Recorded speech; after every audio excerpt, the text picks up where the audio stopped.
This stretch of coast is as dramatic as it gets. It has one of the world's great coastal drives, right up there with California's legendary Pacific Highway. It's also a feat of engineering because much of the road was constructed in the 16th century. What you're looking at is just a small part of Italy's Amalfi coast.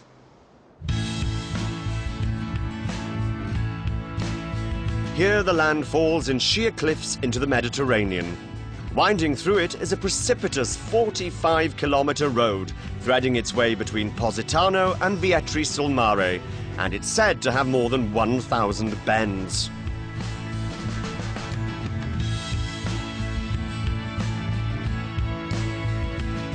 In May 1953, John Steinbeck wrote an article for Harper's Bazaar on the town of Positano. Now, up until then, this had been a poor fishing village, but with the magazine seal of approval, the rich and the famous started flooding in.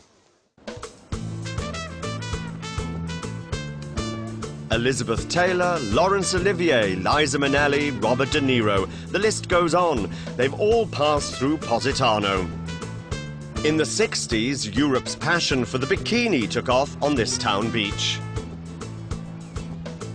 The town itself is as Steinbeck described it, unreal or rather impossible. It tumbles in a pastel avalanche down to the blue pewter water.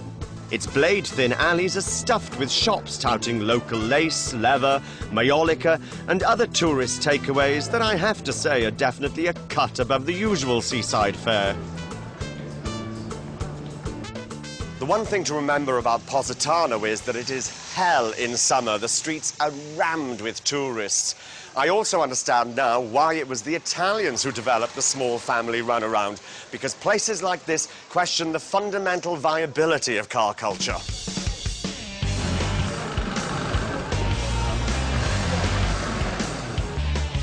The coastal road winds on. Of course, everyone's dream is to drive it, but in all honesty, the amount of concentration that's required and the lack of parking means it can be a nightmare. The public transport system is very good, and it might be your best option.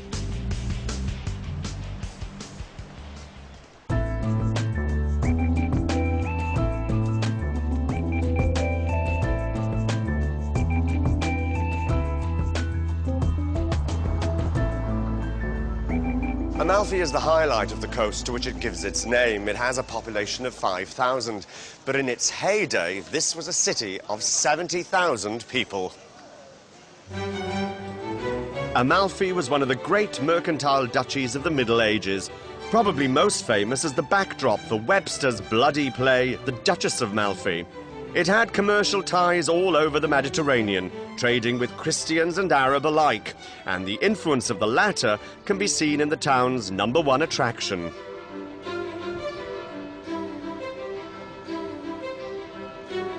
The Cathedral of St. Andrew is a showcase of architectural fusion.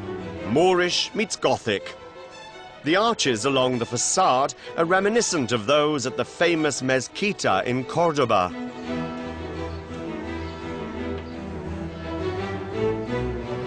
The bronze doors were the first of their kind in Italy. There'd been a church here since the 500s. The cathedral was built in the early 13th century as a result of a smash-and-grab raid on the great Christian capital of the East, Constantinople. The infamous Fourth Crusade bypassed the Holy Land and instead captured Constantinople, ransacking its palaces and churches. The Amalfitans got their hands on the relics of St. Andrew, one of Christ's first apostles, and they built this cathedral to house them.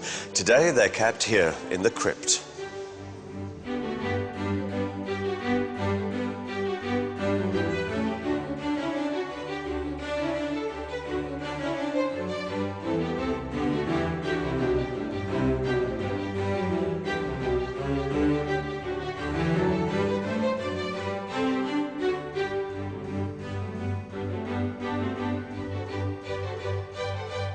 Amalfi makes a great base for exploring this region, or it's worth half a day on your tour itinerary.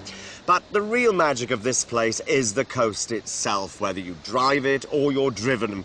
It's one of those spots where man and nature have combined to create an unforgettable experience.